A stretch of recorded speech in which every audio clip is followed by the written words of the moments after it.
Welcome to the deep dive. Today we're going to be exploring sparse crosscoders. Ooh. It's this new technique in AI research. And, Yeah. you sent over this Anthropic research update that just came out on October 25th. Right. And wow, this stuff is pretty complex. Yeah. It's But I think we can break it down it's definitely mind-bending. and have some fun with it today. Absolutely. Yeah. I think there are some really fascinating and even surprising insights here Yeah. that I think will change the way people think about analyzing and comparing AI models. Yeah, for sure. So I'm excited to dive in. Okay, let's do it. Yeah. So the paper starts off by talking about this idea of superposition in neural networks, Good. which basically means that models can represent more features than they have neurons. More features than neurons. And that's just so wild to me. It is really counterintuitive the first time you hear it. Yeah. But I think the best way to think about it is to consider Okay. how these neurons are actually collaborating within the network. So like you can think of it kind of like a musical note can be part of multiple melodies, right? So in a similar way, a single neuron can actually contribute to multiple features by combining its activity with other neurons in various ways. I see. So it's not just about, It's kind of like they're all working together yeah, they're all working together. to represent. Yeah, this bigger picture represent a much richer set of features than you would expect, just given the number of neurons. Okay. That's a good way to think about it. Yeah. So then it gets even more complicated because it goes on to talk about this cross-layer superposition Right. where features aren't even just confined to like a single layer, Yeah, they're distributed. but they exist like as echoes across multiple layers. Right. And they use this visual analogy in the paper of like transformer layers being like almost parallel branches. Yeah, so you can imagine these branches running alongside each other, Okay. each one representing a layer of the network. And they've got connections between them, Yeah. right? So information can flow, Yeah. and features can be represented by these patterns of activity Okay. across multiple branches. Wow. So it really does challenge our traditional view of layers as like these isolated units. Right. And reveals this much more interconnected and fluid representation of information within the network. Yeah. That's pretty mind-blowing. It is. It is. So this is where these sparse crosscoders come in Exactly. to try to help us make sense of all of this. Yeah, because you can imagine It seems very complex. if you've got features that are kind of smeared out across multiple layers, Right. it can get very difficult to analyze Yeah. what's going on in these neural networks. Yeah, definitely. So crosscoders come to the rescue Okay. by being able to see across these multiple layers Okay. and identify persistent features that remain relevant, Okay. even as their representations may be changed subtly from layer to layer. So they're cutting through the noise and the complexity, and they're allowing us to really see the essential connections. So how are they doing that better than other methods we might have used in the past? So traditional methods like sparse autoencoders Right. or SAEs, they focus only on a single layer. Yeah. And transcoders, they look at connections between two consecutive layers. Okay. Crosscoders break free from these constraints, right? Oh, They can read information from multiple layers I see. and use that to predict activity in other layers, whether those are earlier or later in the network. So it's like they have a much broader perspective They have a much broader perspective. of what's going on in Exactly. the entire network. Yeah, it's like having this multi-layered view Yeah. of the network's activity. Okay. And this allows them to capture these complex interactions and dependencies. Wow. So this is much better Yeah, it's a big step forward. than what we had before. Yeah. Okay, so this is fascinating. Yeah. Now we have this new tool Okay. that can look at all of these layers and, all this activity that's happening. Yeah. But then, you mentioned earlier that persistent features can make analyzing neural networks unnecessarily complex. Right. So I'm curious, how do crosscoders help us simplify this analysis? Imagine that you have a feature, right? Okay. Which you can think of as like a specific concept or a piece of information. Okay. And this feature travels through the network Okay. and it remains relevant for several layers. Right. Now, if we were to analyze each layer separately, Uh-huh. we might end up identifying that same feature multiple times. Right. And that leads to these very complicated circuit diagrams. Right, like redundant. Redundant right? information. Yeah. Exactly. Okay. So crosscoders come to the rescue here by being able to identify these duplicate features Okay. and representing them as a single entity that spans multiple layers. Oh, I see. So they're helping us see the forest for the trees. Right. Focusing on the essential connections rather than getting bogged down in redundant information. So it's like Yeah. recognizing that like a melody can be played on different instruments Wow. without changing like its fundamental essence. Exactly right. Okay. So crosscoders are helping us identify that underlying melody of information flow, Okay. regardless of the specific neurons or layers involved. Got it. Okay, so that makes sense. Yeah. So now I understand like the big picture. Okay. But can you actually walk me through how a crosscoder works? Sure. What sets it apart from other techniques like sparse autoencoders and transcoders? So I think we've already touched on some of those key differences. Right. Traditional methods like sparse autoencoders, SAEs, they only focus on a single layer, Right. while transcoders examine connections between two consecutive layers. Okay. But crosscoders, as we've said, they break free from these constraints. Right. They can read information from multiple layers Okay. and use that to predict activity in other layers, whether they're earlier or later in the network. I see. It's like having a multi-layered view of the network's activity, Right. allowing them to capture those complex interactions and dependencies that other techniques might miss. Okay, so it's like they're master detectives, Yeah, that's a great way to put it. piecing together all these clues Yeah. from across the network The to what- understand the full story Absolutely. of how this information is flowing. Yeah, they're getting this much richer picture Okay, cool. of what's happening. So the paper also mentions two main approaches to regularization in crosscoders, Right. L1 of norms and L2 of norms. Yes. And I have to admit, those terms sound a bit intimidating. Yeah, I can imagine. Can you explain what they are and why they matter Sure. without getting too technical? So think of regularization as like adding a little bit of discipline Okay. to the crosscoder's learning process. Okay. Like you don't want it to get overly excited Mm-hmm. about any single feature. You want it to find a balanced representation of the data. Right. So L1 is like a sculptor, Okay. chiseling away unnecessary details to reveal a clear and distinct form. Mm. It encourages sparsity, Okay. meaning that each feature is only active for a small subset of inputs. Okay. This makes the features more interpretable because they're more likely to represent Right. specific, well-defined concepts. Okay. L2, on the other hand, acts more like a painter, Mm-hmm. blending colors to create smooth transitions and a more holistic view. Okay. It encourages features to be spread out across layers, Okay. capturing more of the shared structure. So like it's Yeah. like L1 is more about Yeah. distinction and Distinct features. L2 is about kind of the bigger picture. The bigger picture, exactly. Okay. And you know this choice. So it depends on what you're trying to do. It depends on the research question you're trying to answer. Right.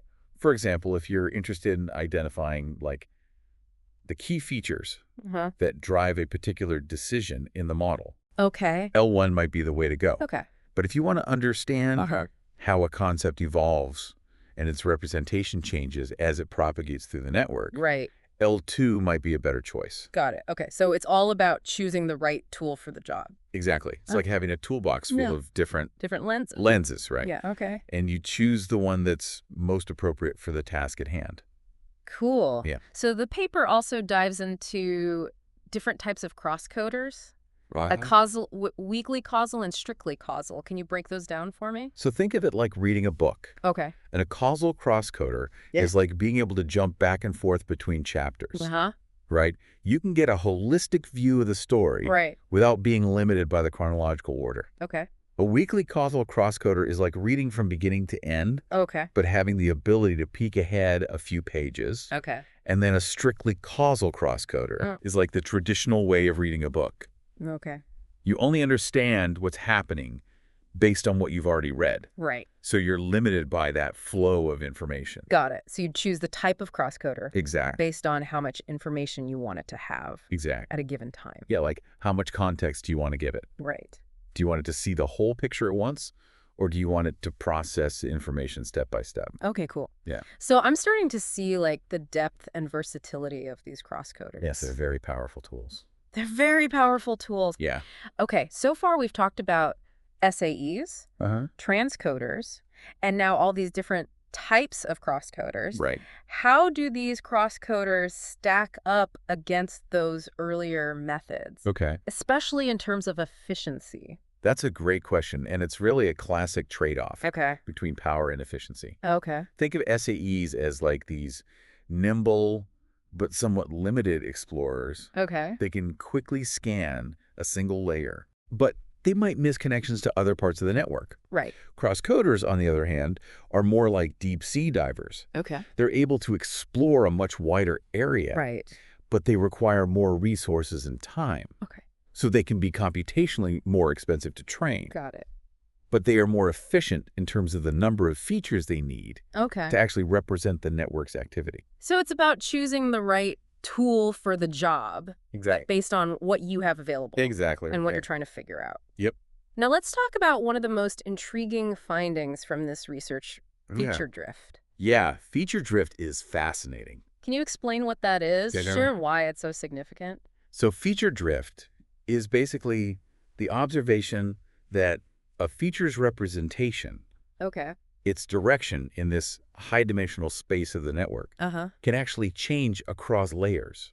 Okay. Like the concept itself is evolving Okay. as it travels through the network. So the model isn't just copying features from one layer to the next. Not exactly. The features are actually like changing. They're being transformed. Wow. They're being shaped and refined as they propagate through the layers. That's fascinating. And challenges our previous understanding. Yeah, it really changes. Of how AI models learn. It changes our view of AI learning. This is all incredibly exciting. It is. It feels like we're really peering into the inner workings of AI We are. in a way that was never possible before. Absolutely. But before we get too carried away, Sure. can you tell me more about masked crosscoders? Okay. And these experiments with local and causal variants? So masked crosscoders, What are they all about? they allow us to focus the crosscoder's attention Okay. on specific parts of the network. So you can kind of narrow its focus. Exactly. It's like putting blinders on the model, Okay. so it only sees certain connections. Okay. And this can be really useful for circuit analysis, Mhm. where we want to isolate specific pathways of information flow Right. and understand how different parts of the network contribute to the overall behavior. Okay.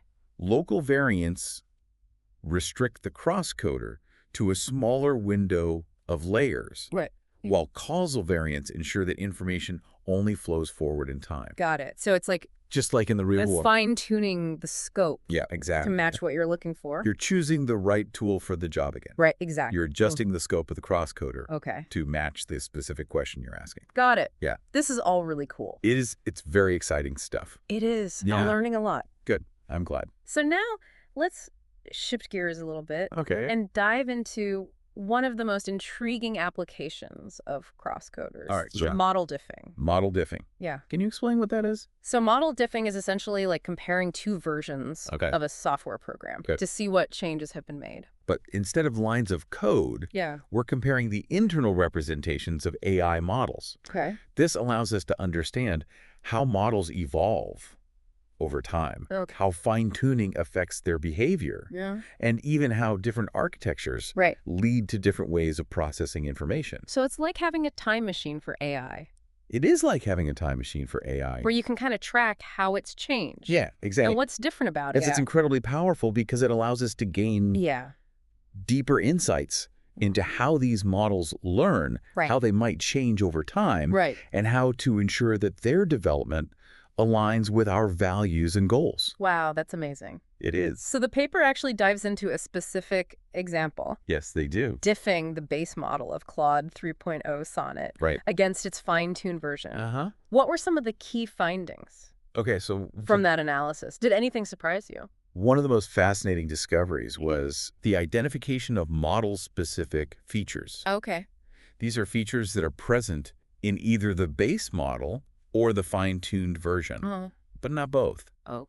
This suggests that the fine-tuning process can lead to Interesting. the emergence of entirely new representations, Wow. or even the forgetting of previously learned concepts. So it's not just refining what's already there. Not necessarily, no. It's like actually fundamentally changing. It can fundamentally change. Laws. It can change the model's understanding of the world.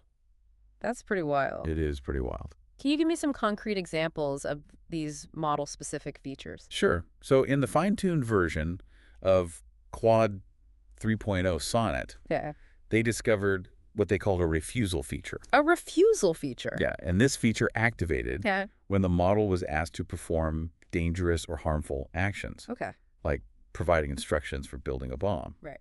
So this suggests that the fine-tuning process So it's like it learns to might solve. have instilled a sense of safety and responsibility in the model, Right. preventing it from engaging in these harmful behaviors. Wow, that's actually really cool. It is very interesting. It is. Yeah. What about the base model? In the base model, Did they find any interesting features there?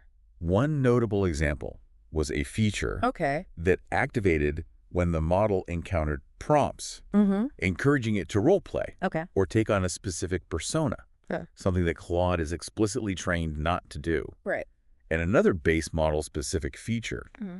was triggered during conversations between humans and a smartphone assistant, Interesting. a scenario quite different from Claude's intended use case. Right. Yeah. So even before fine-tuning, Even before it fine-tuning, says all these it can contain representation. representations of concepts that might be unexpected Right. or even undesirable. Yeah, and we don't really know why. We don't fully understand why yet, Right. but it underscores the importance of understanding the full range. Yeah. Right, of a model's capabilities.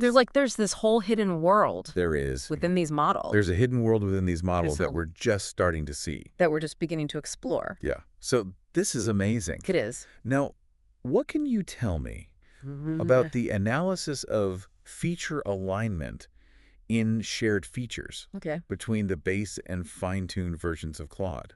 So what they found was that Did they find that features were being used in the same way? most of the Most of the shared features had highly aligned decoder vectors okay. between the two models, Okay. suggesting that they represent the same concept Right? and perform similar functions, Okay. which is encouraging because it suggests that fine-tuning Right. might primarily build upon existing representations Right. rather than completely overriding them. So it's like refining an existing idea Exactly. rather than coming up with something totally new. It's refining an existing understanding Right. rather than starting from scratch. Okay.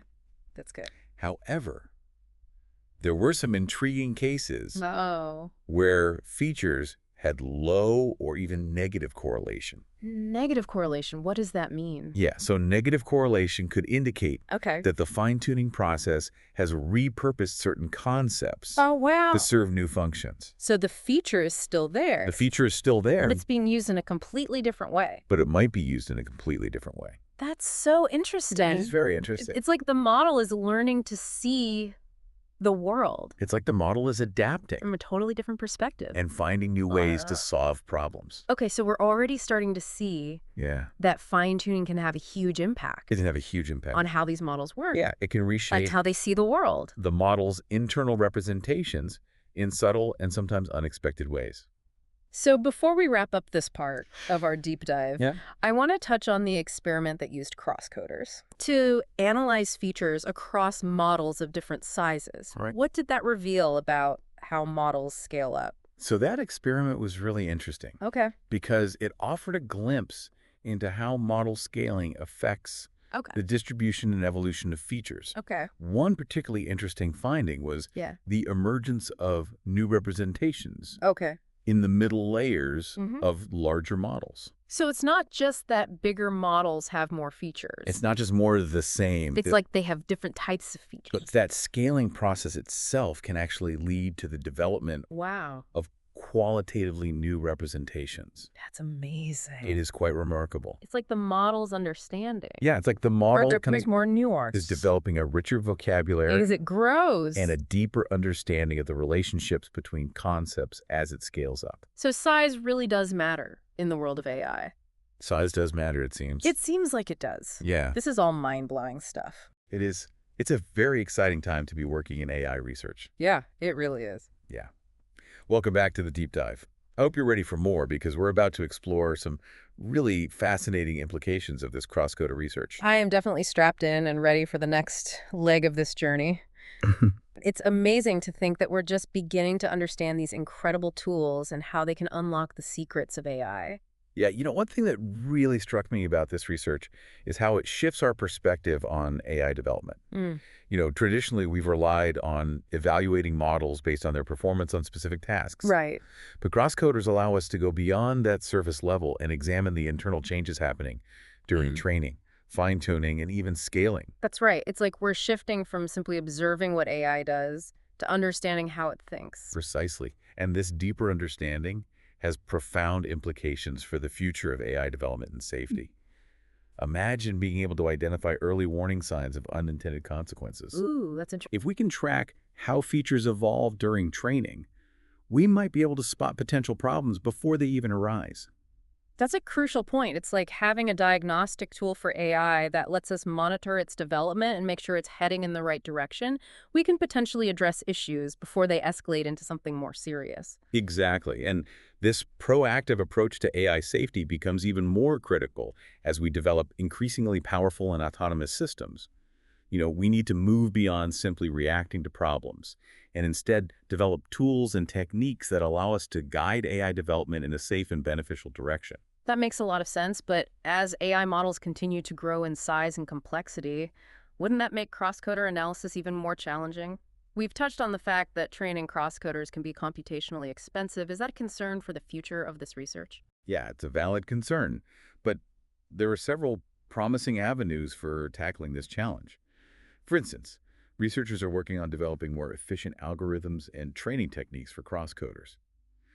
Just like we've seen massive progress in optimizing deep learning algorithms in recent years, we can expect similar advancements to make crosscoders more computationally tractable. So it's about continuously improving the tools themselves to keep pace with the evolving landscape of AI. Are there other approaches being explored to address this computational challenge? Absolutely. Another exciting area is exploring hybrid methods that combine the strengths of crosscoders with the efficiency of other techniques. Think of it like using different lenses to examine a specimen. We might start with a wide-angle lens like SAEs or transcoders to get a broad overview. Then we can switch to a powerful zoom lens, the crosscoder, to focus on specific areas of interest. That's a great analogy. It allows us to leverage the strengths of different techniques and get the best of both worlds, efficiency and in-depth analysis. It sounds like a smart strategy for dealing with these increasingly complex models. Exactly. And of course, advancements in hardware also play a significant role. The development of specialized AI chips and powerful distributed computing platforms will help us scale up crosscoder analysis to handle even larger and more complex models. It sounds like a collaborative effort is needed across multiple disciplines to fully realize the potential of crosscoders. It's not just about developing the algorithms, but also having the right hardware and computing infrastructure to support this kind of analysis. Yeah, you hit the nail on the head. It's a truly interdisciplinary effort with researchers in machine learning, computer science, and even hardware engineering working together to push the boundaries of what's possible. This collaboration is essential for unlocking the full power of crosscoders and ensuring their widespread adoption. This all sounds incredibly promising. It feels like we're at a pivotal moment in AI research, with crosscoders providing a powerful new lens for understanding these systems. But with such power comes responsibility as crosscoder techniques become more sophisticated. Shouldn't we also be considering the potential risks? Absolutely. It's crucial to consider the potential downsides and address any potential for misuse. For example, one concern is that someone could use crosscoders to extract proprietary information from a commercial AI system without permission. Protecting intellectual property is paramount in this field. Yeah, that's a valid concern. Reverse engineering someone else's AI model without their consent could have serious consequences. It could stifle innovation and undermine trust in the field. Are there other potential risks we need to consider? Another concern is the possibility of someone using crosscoders to exploit vulnerabilities in AI models. If they can pinpoint specific features that trigger certain behaviors, they might be able to manipulate the model's actions or even cause it to malfunction.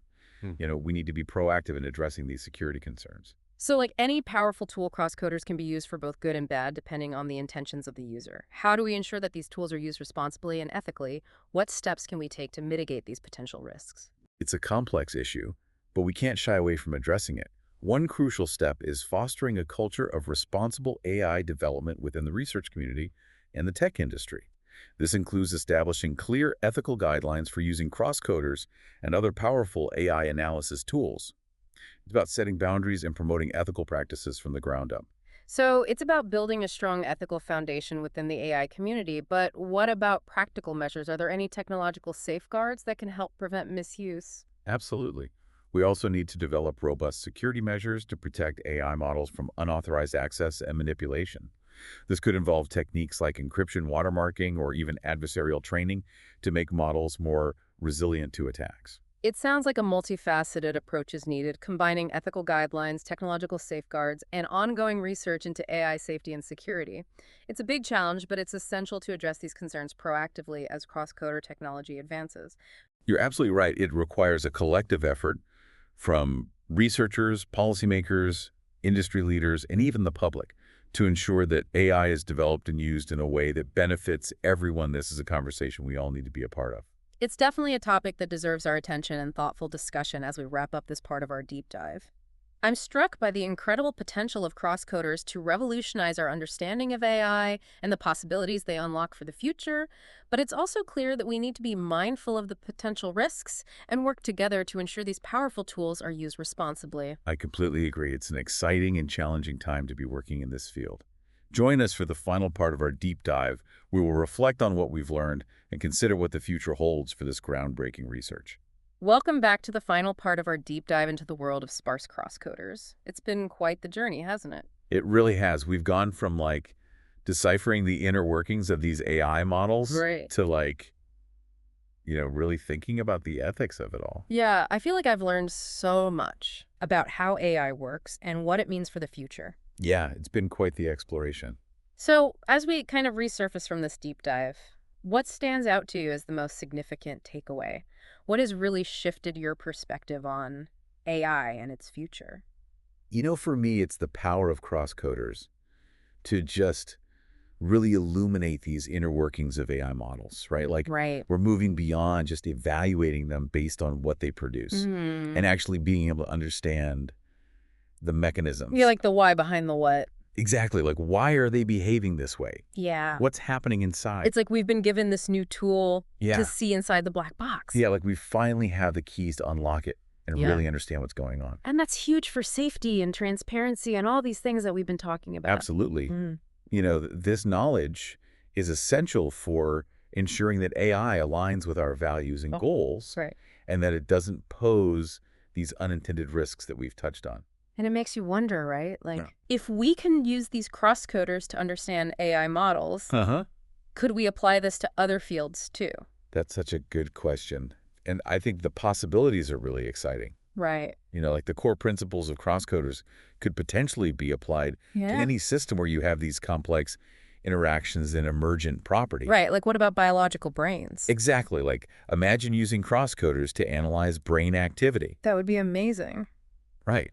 Like providing a new window into how thoughts and emotions and memories are formed. Or even social networks. Oh, yeah. Definitely. Information spreads. How these communities form Yeah. and collective behaviors emerge. Like, it's almost like having this universal tool Yeah. for understanding complexity, I love that. whether it's digital or natural. Yeah. It's like this new scientific paradigm. So we're really just at the beginning We are just at the beginning. of understanding what these crosscoders can do. Yeah. Who knows what we'll discover. Yeah. So as we conclude our deep dive, I'm left with this question. Okay. If crosscoders can reveal so much about the differences between AI models, what does this mean for the future of AI development and safety? Could this be the key to designing more robust, more understandable AI systems? That is the million-dollar question, isn't it? It really is. Could crosscoders be the key to building these AI systems that are not only powerful, Right. but also transparent, accountable, and aligned with human values? Systems where we understand not just what they do, Yeah, but why they do it. exactly. And I have to believe that the answer is yes. It feels like we're on the right track. It does feel like we're moving in the right direction. This research is a huge step forward Absolutely. in our understanding of AI. It's a giant leap forward. And it just opens up so many possibilities It's really exciting. for creating a future where AI is not just a tool, but like a collaborator. A partner. Yeah, a partner in our journey. Yeah, I love that. So to our listeners, we encourage you to keep exploring this fascinating world of AI and to engage in these important discussions about its implications for our future. Keep those minds curious. Yes, keep those minds curious and stay tuned for more deep dives into the frontiers of knowledge. Until next time, keep exploring.